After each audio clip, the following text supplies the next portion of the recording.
Nature of contract, आइए जानते हैं नेचर ऑफ कॉन्ट्रैक्ट के बारे में। तो हमारा क्या लिखा है नेचर ऑफ कॉन्ट्रैक्ट में? A contract is a legal binding agreement between two or more parties that creates obligation which are enforced by law. मतलब जो हमारा कॉन्ट्रैक्ट होता है वो एक तरह का एग्रीमेंट होता है जो कि किसी भी दो पार्टीज़ मतलब किसी भी दो लोगों के बीच किया जाता है। आप सबको पता होगा कि अगर हमें कोई भी कॉन्ट्रैक्ट करना है तो उसके लिए लगभग दो लोग चाहिए। कोई भी एक पर्सन अपना अकेले में कॉन्ट्रैक्ट नहीं कर सकता है। आखिर कॉन्ट्रैक्ट करने के लिए किसके साथ करेगा? सामने कोई होना भी तो चाहिए। तो इसीलिए दो लोग मिनिमम चाहिए एक कॉन्ट्रैक्ट करने के लिए। और जो भी कॉन्ट्रैक्ट होगा उसमें लॉ की जितनी भी बातें हैं मतलब वो अंडर लॉ की जितनी भी कंडीशन बनाई गई हैं उसके अंदर ही वो कॉन्ट्रैक्ट बना होना चाहिए, तभी वो एक कॉन्ट्रैक्ट माना जाएगा। आगे जानते हैं हम। अ कॉन्ट्रैक्ट इज़ अ प्रॉमिस और अ सेट ऑफ प्रॉमिस। देखिए भाई which that the promise that the law will enforce. देखिए वही बात लिखी है कि कॉन्ट्रैक्ट में सभी बातें लिखी रहती हैं कि हम जो लोग कॉन्ट्रैक्ट बनाते हैं उसमें ये लिखते हैं कि उनको क्या करना है। उस पूरा एक लिस्ट बनी होती है, उनको ये चीज़ें करना है। तो वही है लिखा है अ प्रॉमिस और अ सेट ऑफ प्रॉमिस। उसके बाद the main purpose of a contract is to establish the term of the agreement between the parties. Contract का मेन पर्पस यही है कि किसी दो लोगों के बीच में एक एग्रीमेंट बन सके। Define their rights on obligation, और उन लोगों को क्या करना है और क्या नहीं करना है, क्या उनके राइट्स हैं, क्या वो नहीं कर सकते हैं, वो चीज़ उसमें सब लिखी रहती है। And provide a framework for revolving dispute if they arise. और आगे अगर किसी भी तरह की वो दिक्कतें फंसते हैं तो उससे वो कॉन्ट्रैक्ट दिखा सकते हैं जिसमें सब लिखा होगा कि क्या वो कर सकते हैं और क्या नहीं कर सकते हैं। अगर उससे कुछ हट के वो करते हैं तो उन पर केस किया जा सकता है, और अगर वो चीज़ उनके अंडर आती है तो वो उससे बच सकते हैं। इसलिए आगे जाके आपको किसी भी डिस्प्यूट में फंसने से, किसी भी दिक्कत में फंसने से बचा सकता है। आइए हम नेक्स्ट जानते हैं टाइप्स ऑफ कॉन्ट्रैक्ट्स के बारे में। तो हमारे कई टोटल 18 प्रकार के टाइप्स होते हैं, 18 टाइप के कॉन्ट्रैक्ट होते हैं, जिसमें से हमारा पहला है express contract, second implied, third unilateral, fourth bilateral, fifth executed, six executory, उसके बाद 7 वैलिड, 8 वॉइड, 9 वॉइडेबल, 10 इनफोर्सेबल, और 11th है हमारा return, 12 oral, 13 formal, 14 informal, 15 simple, 16 complex, 17 fixed term, 18 open ended. ये हैं हमारे 18 टाइप्स ऑफ कॉन्ट्रैक्ट जो कि हम आगे अपने वीडियो में एक एक करके सभी को अच्छे से जानेंगे। तो चलिए सबसे पहले हम जानते हैं अपने एक्सप्रेस कॉन्ट्रैक्ट जो कि हमारा पहला है। तो देखिए क्या लिखा है। An express contract is a type of contract in which the terms of the agreement are explicitly stated and agreed upon all parties involved. Express contract are typically written। देखिए जो एक्सप्रेस कॉन्ट्रैक्ट होता है उसमें वही सब बातें लिखी होती हैं कि ये किसी भी पार्टी ने भी किया जाता है एक्सप्रेस कॉन्ट्रैक्ट, और ये रिटन फॉर्म में होता है। टिपिकली ज़्यादातर ये रिटन फॉर्म में होता है, but can also be verbal और कॉम्बिनेशन ऑफ बोथ। बट ये वर्बल भी हो सकता है, जैसे कि हम ओरल कहते हैं कि किसी को कुछ कह दिया कि हाँ हम ये कर देना, और उसने कहा ठीक है कर देंगे, तो उसे हम ओरल कह सकते हैं। और मतलब कॉम्बिनेशन ऑफ बोथ दोनों ही हो सकता है, हम लिख के भी दे सकते हैं और ऐसे कह भी सकते हैं। ठीक, आगे क्या लिखा है इसमें। The term of contract can be communicated directly between the parties. वही बात लिखिए कि अपना डायरेक्टली मुंह से कह दिया किसी को और सामने वाले ने कर दिया। ठीक, और can be implied so the conduct of the parties involve. वही ठीक। नेक्स्ट वर्ड हम जानते हैं क्या लिखा है। Express contract are use in variety of legal matters. जो एक्सप्रेस कॉन्ट्रैक्ट है कई तरह के लीगल मैटर उसमें यह यूज़ होता है। जैसे कि कुछ एग्जांपल दे रखे हैं, जैसे कि उसमें हैं the sales of goods, the transfer of property and the provision of service. इन जगहों पे एक्सप्रेस कॉन्ट्रैक्ट की ज़रूरत पड़ती है। आगे क्या लिखा है, the specific term of the contract will depend on the nature of agreement and party involve. ये जो होता है ये डिपेंड होता है कि किस तरह की पार्टीज, मतलब किस तरह के लोग हैं, वो किस तरह का अपना बिजनेस करना चाह रहे हैं, और वो अपने हिसाब से उसमें जो लिखना चाहते हैं वो लिख सकते हैं। तो ये डिपेंडेंट होता है कि किस तरह के बिजनेस आप करना चाहते हैं और उसमें क्या लिखते हैं, ये पार्टीज़ पे डिपेंड होता है। इन जनरल, आगे नेक्स्ट पॉइंट हम पढ़ते हैं। In general express contract are recommended in situation, देखिए किस किस सिचुएशन में ये जरूर पड़ता है वो लिखा गया है। Where the term of agreement need to clear stated and agreed upon by the both parties, मतलब कोई भी दो पार्टी जो कि एक कॉन्ट्रैक्ट बना रही हैं और बिजनेस स्टार्ट करने जा रही हैं, तो उसमें उन पार्टीज़ की लिमिट्स वगैरह सब लिखी रहती हैं कि क्या वो करने वाले हैं, आगे जाके क्या वो करेंगे और किसको क्या करना है, सबकी ड्यूटीज़ वगैरह सब कुछ क्लियरली लिखा रहता है और दोनों ही पार्टी इस पे एग्री होती हैं। अगर दोनों में से कोई भी पार्टी एग्री नहीं होगी तो वो कॉन्ट्रैक्ट नहीं माना जाता है। ये आपको पता होगा, नहीं पता है तो मैंने बता दिया।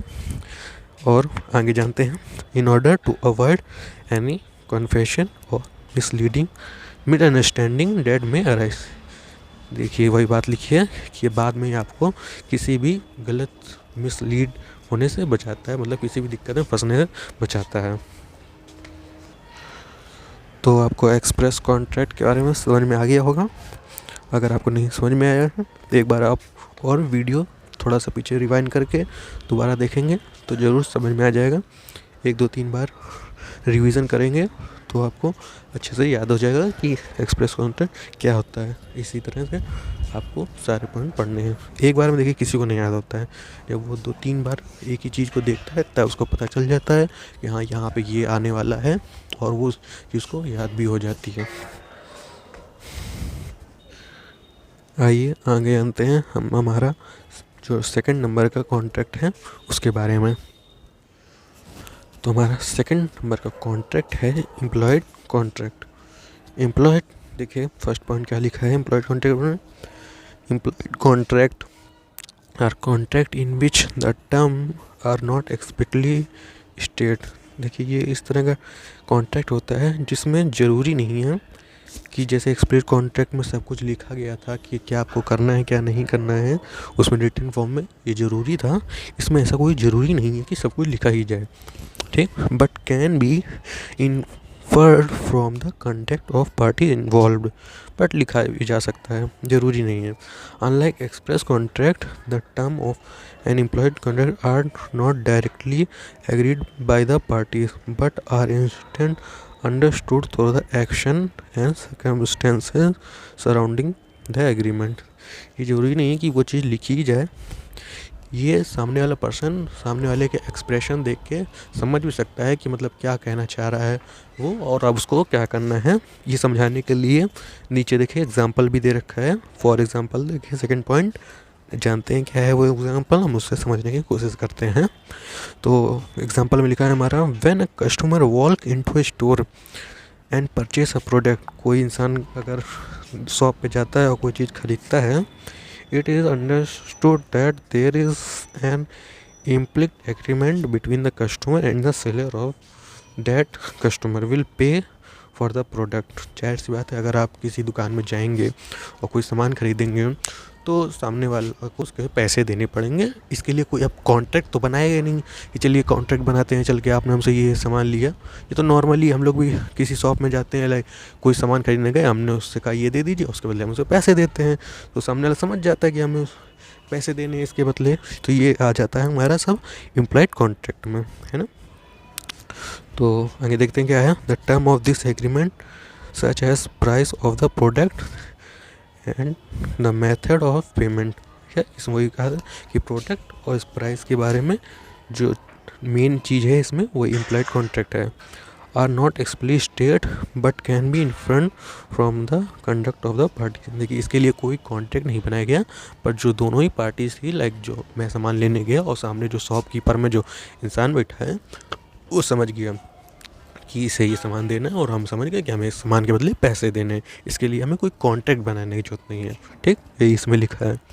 थर्ड पॉइंट हमारा क्या है, implied contract are often used in situation where a formal agreement is not necessary or where it is difficult to explicitly state all the term of the agreement। देखिए वही बात है कि हम अब जैसे किसी दुकान में गए कुछ लेने, तो हम सारी चीज़ तो लिख नहीं सकते कि हम यहाँ से वहाँ इतने मिनट में जाएंगे और फिर ऐसे मांगेंगे और फिर वो हमको ऐसे देगा, फिर हम उसको पैसे ऐसे देंगे, ये सब चीज़ें तो लिखेंगे नहीं। तो वही कहा है कि डिफ़िकल्ट हो जाएगा ये सब लिखना कि हमको क्या कैसे करना है, लेकिन फिर भी हम ये चीज़ हो सकती है बिना उसी के, जिससे कि इम्प्लिसिट कॉन्ट्रैक्ट कहते हैं। सामने वाला समझ जाएगा, सामने वाले के एक्सप्रेशन की वही चीज़ में लिखी है। They are commonly used in employment relationship where the term of the agreement between an employer and employee, ये सेकंड एग्जांपल है। ये और कहाँ पे यूज़ होती है, can be implied through the action and circumstances during employment relationship, ये इसका सेकंड एग्जांपल है। ठीक, तो आप समझ गए होंगे इम्प्लाइड कॉन्ट्रैक्ट क्या था। मेरे ख्याल से इम्प्लाइड कॉन्ट्रैक्ट काफ़ी सरल है और एक्सप्रेस कॉन्ट्रैक्ट भी सरल ही है। उसमें बस चीज़ें लिखी होती हैं, वो रिटन फॉर्म में होता है और इसमें चीज़ें लिखने की ज़रूरत नहीं होती है। सामने वाले एक्सप्रेशन दे के समझ जाता है कि उसे क्या करना होता है, क्योंकि ये डिफ़िकल्ट होता है सारी चीज़ें उसमें लिखना, इसी में वो इम्प्लाइड कॉन्ट्रैक्ट कहते हैं। चलिए अब जानते हैं हमारा आगे थर्ड नंबर कॉन्ट्रैक्ट क्या है। ये है हमारा यूनिलैटरल कॉन्ट्रैक्ट। आइए इसका जानते हैं। हमारा सबसे पहले फर्स्ट पॉइंट क्या लिखा है इसमें, तो हमारा पहला पॉइंट लिखा है, a unilateral contract is a type of contract in which one party makes a promise in exchange for the performance of an act by the other party. In a unilateral contract, the party making the promise is bound to fulfill it only if the other party perform the act specified in the agreement. तो इसका मतलब आप समझ गए होंगे, बहुत ही simple है कि यूनिलैटरल कॉन्ट्रैक्ट एक ऐसा टाइप होता है कि जो कि किस exchange for the performance of act, कि जब सामने वाला कोई काम करेगा तभी आप उसके बदले में आप काम करेंगे। मतलब ये एक दूसरे पे डिपेंडेंट होता है।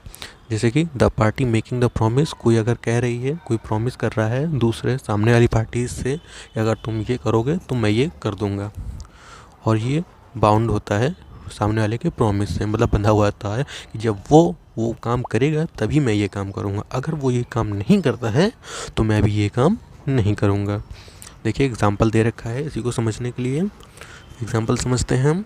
If a person offer a reward for finding their lost pet, देखिए कोई भी इंसान अगर किसी को कहता है कि अगर तुम मेरा पेट खो गया है, यानी कोई भी उसका जानवर खो गया है, और वो कहता है अगर तुम लाइक मेरा डॉग खो गया, कोई कहता है अगर तुम मेरे कुत्ते को ढूंढ के ले आओगे तो मैं तुम्हें कुछ इनाम दूंगा, ऐसा किसी से कहता है। दिस वुड बी, तो उसके बाद देखिए आगे लिखा है, this would be consider a unilateral contract, तो वो एक यूनिलैटरल कॉन्ट्रैक्ट होगा। ठीक है, सामने वाले उसने कहा अगर तुम मेरा कुत्ता ढूंढ के लाओगे तो मैं तुम्हें कुछ रिवॉर्ड दूंगा, तो ये हमारा यूनिलैटरल कॉन्ट्रैक्ट में आ जाता है।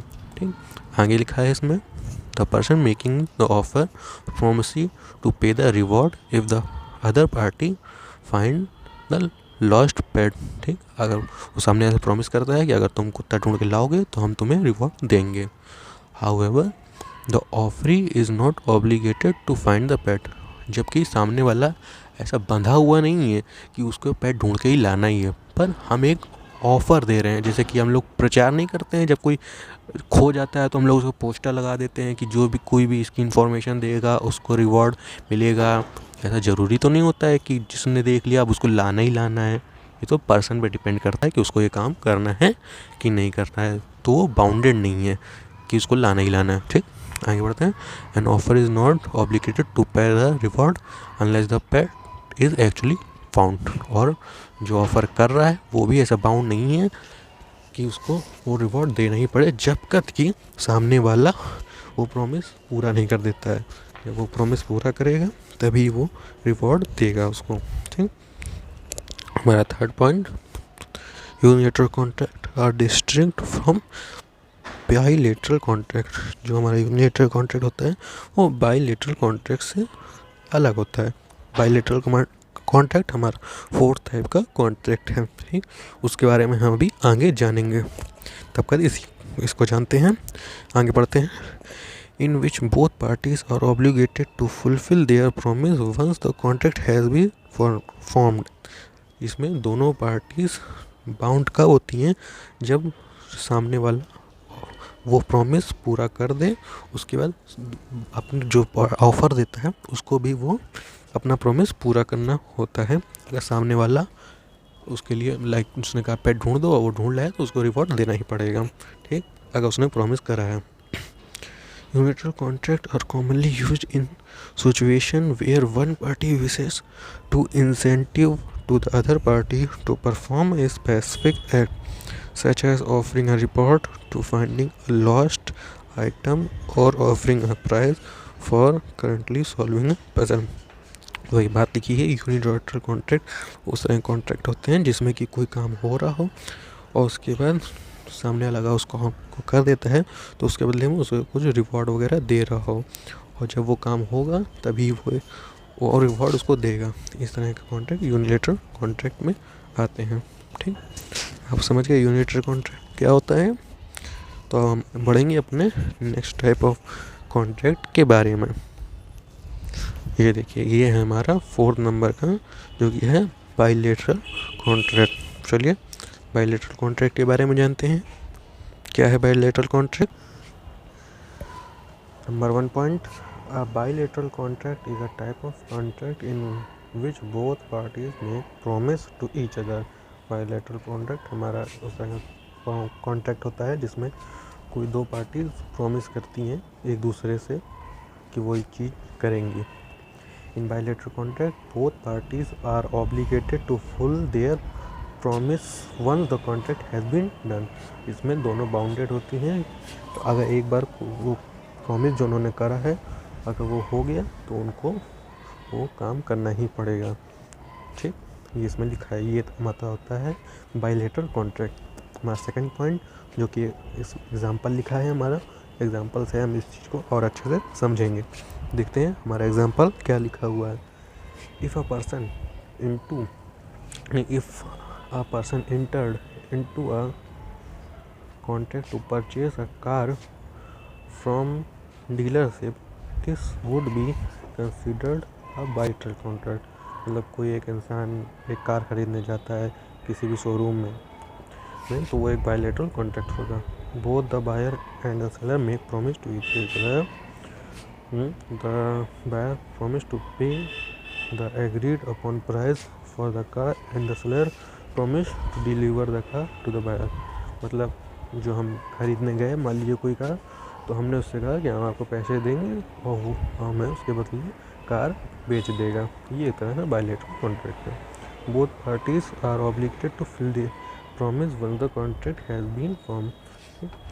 और एक बार अगर कॉन्ट्रैक्ट बन गया, ये कॉन्ट्रैक्ट वो लोग बनाएंगे और एक बार ये कॉन्ट्रैक्ट बन गया तो दोनों को ये करना ज़रूरी होगा, मतलब उसको पैसे देने पड़ेंगे और उसको वो कार डिलीवर करनी पड़ेगी सेलर को, ठीक। हमारा थर्ड पॉइंट क्या है, bilateral contract distinct from unilateral contract. Unilateral contract जो कि हमारा थर्ड नंबर का कॉन्ट्रैक्ट था, अभी हमने बताया था, ये उससे अलग होता है। In which only one party make a promise in exchange for the promise of an act by the other party. इसमें एक ही प्रॉमिस, क्या लिखा है, only one party make a promise. इसमें एक ही पार्टी होती है जो प्रॉमिस करती है एक्सचेंज टू परफॉर्म किसी भी एक्ट को करने के लिए, उसमें दोनों पार्टी बाउंड थी, इसमें एक, ठीक। Bilateral contract are commonly used in many everyday transaction. या रोज, क्या लिखा है, bilateral contract is commonly used everyday transaction, मतलब ये रोज ही यूज़ होता है एवरीडे के ट्रांजैक्शन में। अब कोई ना कोई तो कार रोज़ खरीदता ही होगा और भी तरह के जो कॉन्ट्रैक्ट रोज़ होते रहते हैं उसमें बायलैटरल कॉन्ट्रैक्ट होता है, उसको बायलैटरल कॉन्ट्रैक्ट कहते हैं। Such as the purchase of goods और सर्विस, देखिए एग्जांपल भी लिखा है, कोई भी गुड्स और सर्विस के बदले कोई हम सर्विस लेते हैं या कोई किसी को कोई चीज़ बेचता वगैरह है, उन सब में ही आता है। द रेंटल ऑफ प्रॉपर्टीज, देखिए जो हम प्रॉपर्टी रेंट में लेते हैं ये भी इसी में आता है। And the employment of worker, ठीक, ये हमारे 3 एग्जांपल हैं जो कि इसी में आते हैं। ठीक, ये हमारा बायलैटरल कॉन्ट्रैक्ट। अब हम आगे बढ़ते हैं हमारे 5th नंबर जो कि है एग्जीक्यूटेड कॉन्ट्रैक्ट। अब हम इसके बारे में जानेंगे कि क्या होता है एग्जीक्यूटेड कॉन्ट्रैक्ट। देखिए, मुझे लगता है एक काम करते हैं, ये वीडियो लगभग 20 मिनट्स का हो चुका है और इससे ज़्यादा बनाएंगे तो आप लोग फिर बोर होने लगेंगे, क्योंकि 20 मिनट्स बहुत ज़्यादा होता है। तो एक काम करते हैं, हम इसको यहीं तक रहते हैं। जो हमारे 4 कॉन्ट्रैक्ट कवर्ड हो चुके हैं इसमें। अब हमारे जो 5th नंबर का कॉन्ट्रैक्ट है एग्जीक्यूटेड कॉन्ट्रैक्ट, इसको नेक्स्ट वीडियोज़ में डिस्कस करेंगे। ठीक, तो अगर आपको हमारा वीडियो पसंद आ रहा है और आप बाकी के कॉन्ट्रैक्ट जो बचे हुए हैं उनको देखना चाहते हैं तो हमारा नेक्स्ट वीडियो ज़रूर देखिएगा। और अगर आपको पसंद आता है तो please subscribe our channel and like our video. And अगर आप कुछ भी ओपिनियन वगैरह अपना देना चाहते हैं तो प्लीज़ कमेंट में ज़रूर देखिए। Thank you.